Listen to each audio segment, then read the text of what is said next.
जय जगन्नाथ। जो पिला माने प्लस थ्री रे सेकंड सिलेक्शन पाई अपेक्षा करके बसथिले किंबा जो पिला माने प्लस थ्री रे slide up process fast selection ले करिथिले सेमानंको परिस्थिति एबे बहुत क्रिटिकल। सेमाने मन मन खोजुचंदी सेकंड सिलेक्शन केबे बाहरिबो सेही विषय रे वीडियोटी को शेष पर्यंत देखंतु। वीडियोटी भलो लागिले चैनल को लाइक कमेंट एंड सब्सक्राइब करी रखंतु। देखो गणशिक्षा विभाग एबे जो परिस्थिति चली टलमल अवस्था परिस्थिति चली आगरू जो प्रोसेस रे सिलेक्शन होतुला एबे मध्य सही प्रोसेस रे सिलेक्शन होउची किंतु शिक्षा विभाग दुर्बलता हेतु सठिक टाइम पिला माननकु देई पारु नाही। जो फॉर्म आवेदन पूर्वर जो डेट टी ऑनलाइन ले थिला ताकू मध्य एबे ऑनलाइन रु हटी दिया जायछि। सेकंड सिलेक्शन फास्ट सिलेक्शन को डेट रे फास्ट सिलेक्शन तो हे सरछि, सेकंड सिलेक्शन को डेट रे भारिबो सेटा मेंशन थिला फॉर्म आवेदन पूर्वर एबे ताकू ऑनलाइन रु हटी दिया जायछि।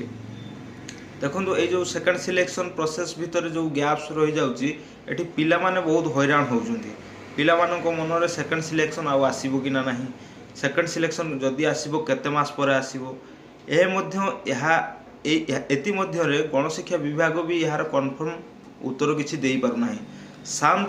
साम साइड रे जो हेल्पलाइन नंबर अछि सेथरे भी कॉल करला को सेमाने भी संतुष्टजनक उत्तरटी देई पारु नाहांती।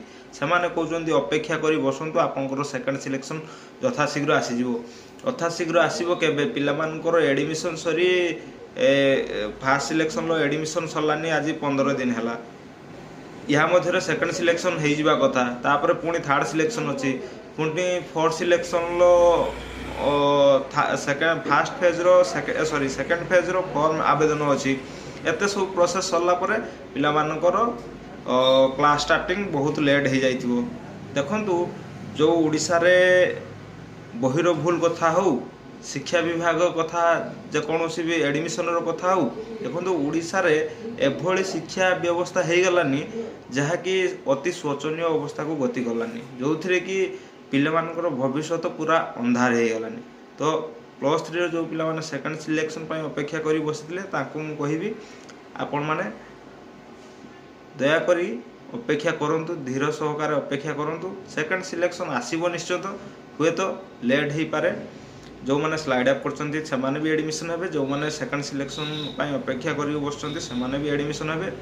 कोन करिवा सरकार रो दुर्बलता दया करी अपेक्षा करी बसंतु। रहउची धन्यवाद।